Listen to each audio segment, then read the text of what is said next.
কাবা, আল্লাহর ঘর। আপনি হজ করার জন্য গেলেন, আপনি তওয়াফও করেন নাই, আপনি সাইও করেন নাই, আল্লাহর ঘরের এক পাশে আপনি বসলেন, খানায় কাবার দিক তাকায় থাকবেন। ইশক নিয়া, মহব্বত নিয়ে যদি খানায় কাবার দিকে একবার তাকাইতে পারেন, দেখবেন আপনার চোখের মধ্যে পানি এসে যাবে। তখন আল্লাহকে বলবেন, আল্লাহ এটা তোমার ঘর, জীবনে কোনোদিন দেখি নাই, 40 দিন পরে এখান থেকে চলে যাব। যতক্ষণ তাকায় থাকবেন আমল নামায় সওয়াব লেখা হবে। নাম্বার 2, হক্কানি আলেমের চেহারার দিকে আপনি তাকায় থেকে দেখবেন, আমল নামায় সওয়াব লেখা হবে। হক্কানি আলেম কাকে বলে?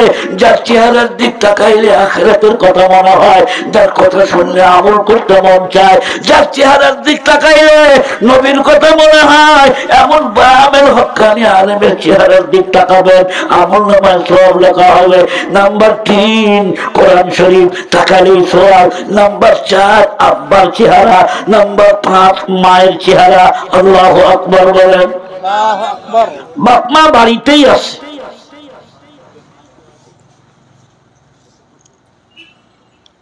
কষ্ট দিচ্ছি আপনাদের? না বাবা, আমি ওই বক্তা না, আপনাদের কষ্ট দিয়ে কথা বলবো। ভাইরা আমার, লাইভের রসুল হক্কানি আলেম এখনো আছে না নাই? আর জোরে বলেন, আছে না নাই? যেই মানুষটার জন্য বিমান স্টার নিচ্ছে না, ওই মানুষটার কথাই বলতেছি। এই মানুষের বয়স যেদিন ছিল 7 বছর, মায়ের কাছে একদিন বলে, মা আমি একটু হাফেজে কোরআন হতে চাই গো মা। কোন জায়গায় যাবে? অনেক দূরে যাব আমি, এই বঙ্গদেশে হাফেজি মাদ্রাসা নাই, এখান থেকে 2500 কিলোমিটার দূর হলো পানিপথ, পানিপথে আমি যাব, কোরআন শরীফ হেফজ করব। মা বলে, বাজান ঠিক আছে তুই যাস। মাকে না বলিয়া 1.5 টাকা পুঁজি নেয়া নোয়াখালী ডিস্ট্রিক্টের লক্ষ্মীপুর থানার লধুয়া গ্রাম থেকে 7 বছরের বাচ্চা হাঁটি হাঁটি পা করে রওনা দিল চাঁদপুরের উদ্দেশ্যে। ইশকো কি রফে রফে সব হো কে সওয়ার, কেসে দরিয়া কেসে জঙ্গল কেসে গাল। অন্তরের মধ্যে কোরআনের প্রেম নেয়া 7 বছরের বাচ্চা রওনা দিল, আসলো চাঁদপুরে। 22 মাইল রাস্তা হাঁটিয়ে আসলো। চাঁদপুরে আসিয়া চিন্তা করলো, এখান থেকে খুলনা যেতে হবে, খুলনা থেকে ট্রেনে যাবো আমি পানিপথে, আমার কাছে 1.5 টাকা মাত্র পুঁজি, আমার কাছে টাকা নাই। এমন সময় একটা ছেলের সঙ্গে দেখা হয়ে গেল, টুপিওয়ালা ছেলে। আসসালামু আলাইকুম। ওয়ালাইকুম আসসালাম। ভাই আপনার বাড়ি কোথায়?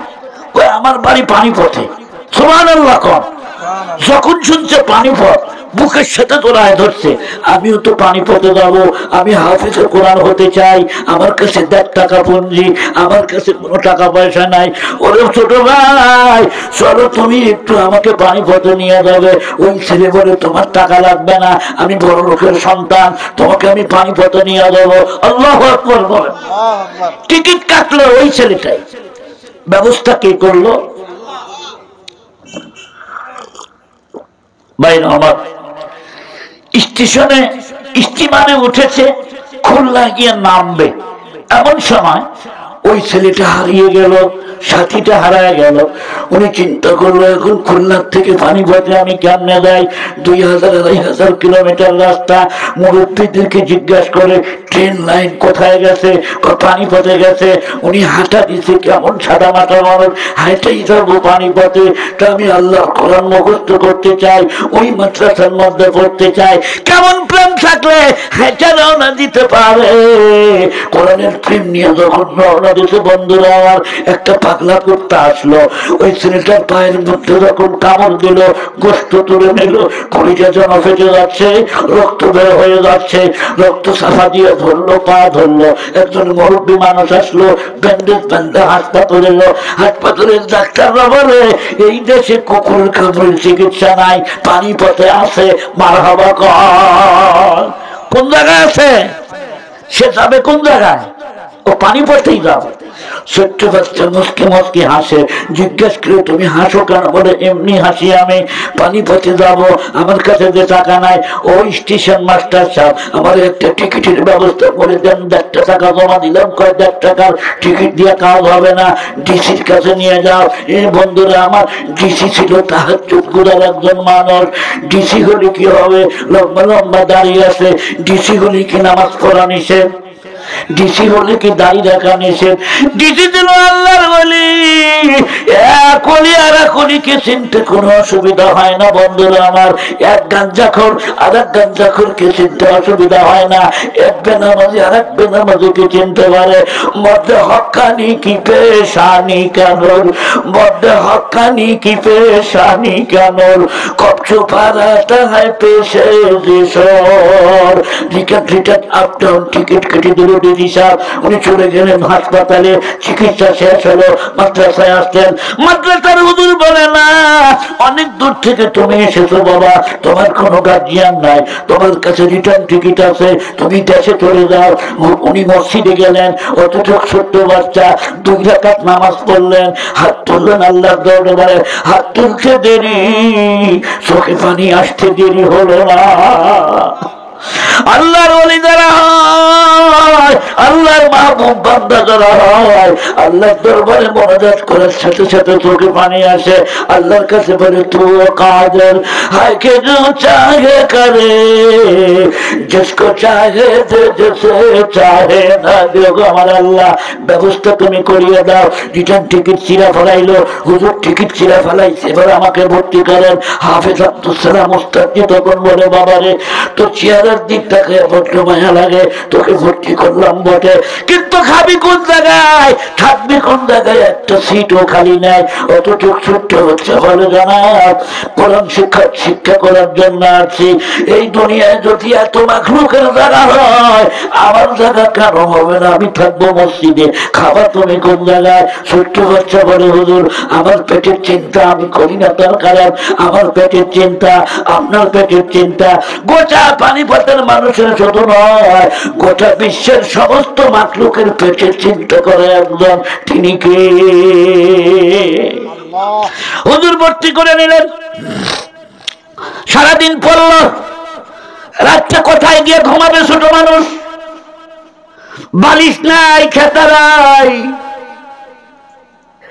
ছোট্ট একটা ব্যাগ মাথার নিচে দিয়ে ঘুমাইতে গেছে, কিন্তু পেটে ক্ষুধা। 1.5 দিনের ক্ষুধার তো বাচ্চা উঠলো, হোটেলের মালিকের সামনে যায়, বলে চাচা গো আমি ভিক্ষা করতে আসি নাই গো চাচা, পেটে আমার বড্ড ক্ষুধা, আমি কোরআন শিখতে এসেছি গো চাচা।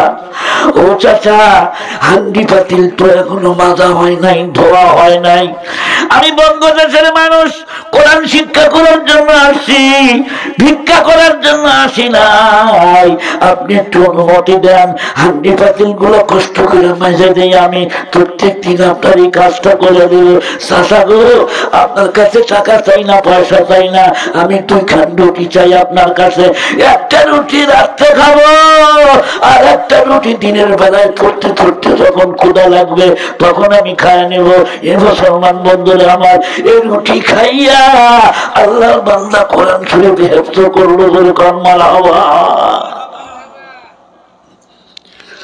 এই ছেলেটাই 2.5 বছরে একটা না পানিপথ, বাড়ি আসে নাই, চলে গেছে সাহারানপুর, সেখানে 7 বছর, একটানা 10 বছর, তারপরে বাড়িতে সুবহানাল্লাহ বলবেন না? কোরআনের প্রেম না থাকলে পারে বাবা?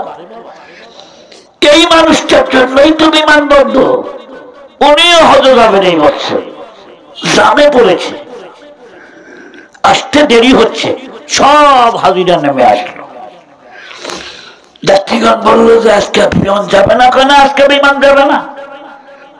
বাস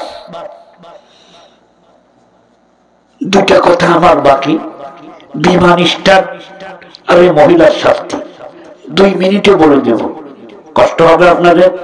যে মানুষগুলি আমার সামনে বসা আছেন বন্ধুরা, এই কোরআনের মাহফিল, এটা গানের মাহফিল না, কোরআনের মাহফিল। যে মাহফিলে বসলে চোখে পানি আসে, যে মাহফিলে বসলে আল্লাহর কথা মনে হয়, যে মাহফিলে বসলে কোরআনের কথা মনে হয়, এইরকম মাহফিল প্রত্যেক বছর এখানে হোক, যুবকরা এখানে করুক, এটা কি আপনারা চান না? সবাই যদি চান আমি আপনাদের পায়ে হাত দিয়ে একটা কথা বলে দেবো বন্ধুরা আমার, যেই মায়ের চেহারার দিকটা খাইলে নাকি হয়, যে বাবার চেহারার দিকটা খাইলে নাকি হয়, ওই মা বাচ্চাদের 3.5 হাত কবরে শুয়ে আছে। ওই মা বাবার রোগের মাগফিরাতের জন্য আমি মুসাফির মানুষ হাত পাতলাম আপনাদের সামনে। এই মাহফিলের উন্নয়নের জন্য, এই মাহফিলের খরচার জন্য হাত পাতলাম। আমার কাছে উঠে আসতে হবে না, আপন জায়গায় বসে থাকেন। সেখানে একটু ভিতরে যাও, আমার আম্মাজনদের কাছে যাও, আমি একটু দেখতে চাই এই মাহফিলের জন্য, কোরআনের জন্য আমার ভাইরা আজকে কি আমার হাতে দিতে পারে। বলা তো যায় না কোন দিনের তার আল্লাহ পাকের দরবারে কবুল হবে। একটু জিকির আল্লাহ আল্লাহ, জোরে জোরে আল্লাহ। যাও না যাও না, ভিতরে যাও।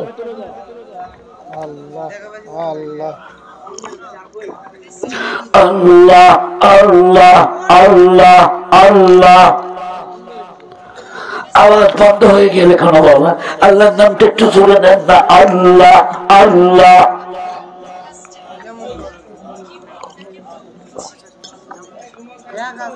বাস বাস, রুমাল নাই, রুমাল না থাকলে টুপি খুলে ধরো। এই যুবকেরা যাও ভাই, মাশাআল্লাহ। এই যুবকেরা হাড় ভাঙ্গা পরিশ্রম করেছে এই মাহফিলটার জন্য। এটা কোনো গানের মাহফিল নয়।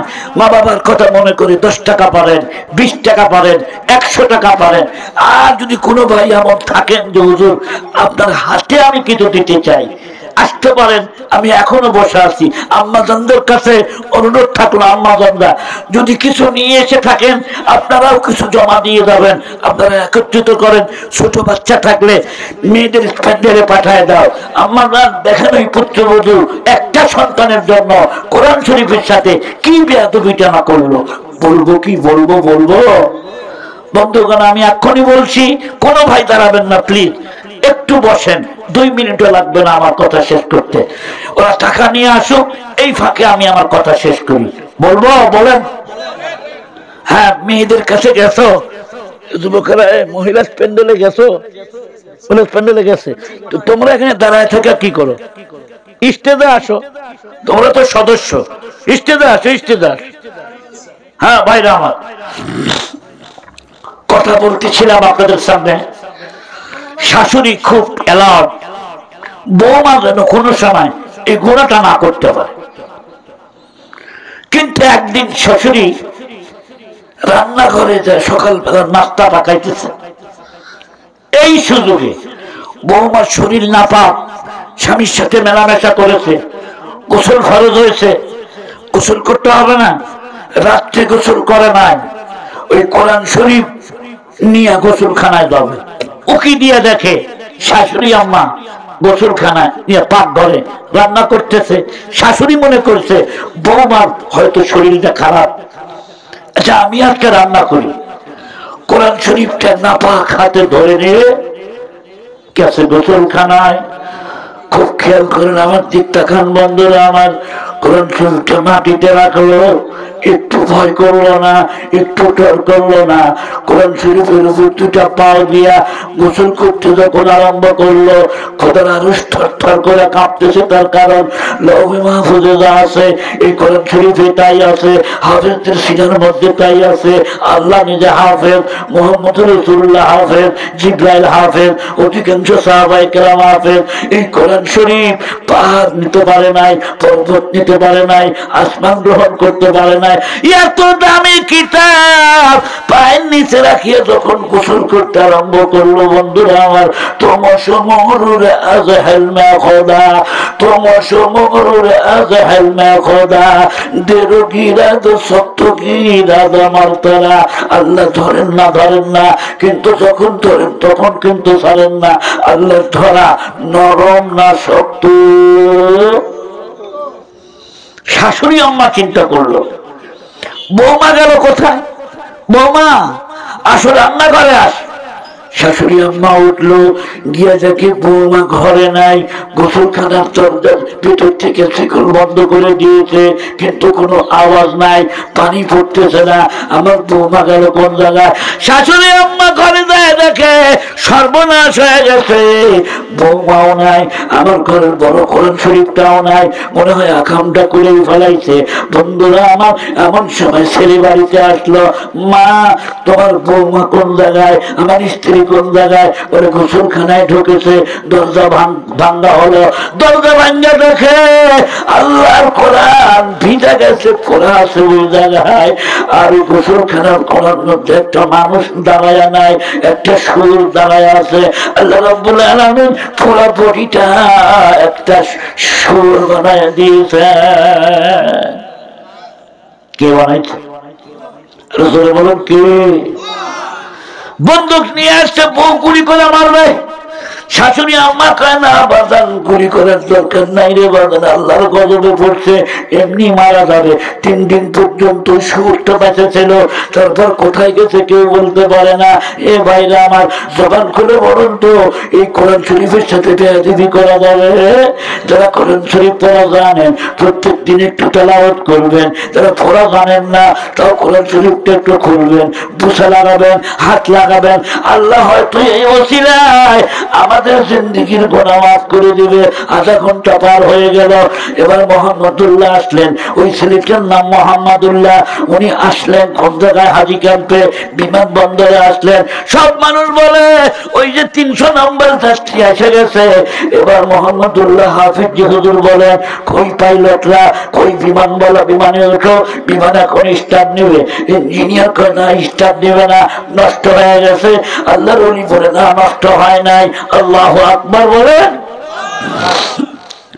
সব যাত্রী যায় যখন উঠলো, উনি চাবিটা হাতে নিয়ে বললেন, এই পাইলট বিসমিল্লাহ নাও, এবার স্টার্ট দাও। বিসমিল্লাহ বলে স্টার্ট দাও, আল্লাহর নাম নাও মিয়া। বিসমিল্লাহ বলে যেই স্টার্ট দিছে, স্টার্ট হয়ে গেছে। সুবহানাল্লাহ বলবেন না একটু? এটা হলো রুহানি বিজ্ঞান, এটা বস্তু বিজ্ঞান না। বস্তু বিজ্ঞানের দৌড় যেখানে শেষ, কোরআনের বিজ্ঞান ওখান থেকে আরম্ভ। যুক্তিতে ধরে না, বিসমিল্লাহ কই স্টার্ট দিলে বিমান স্টার্ট হয় কেমন করে? ভাইরা আমার, আমি আপনাদের সামনে কোরআনের সম্মান নিয়ে অল্প সময় কথা বলেছি। দোয়া হবে না? হবে?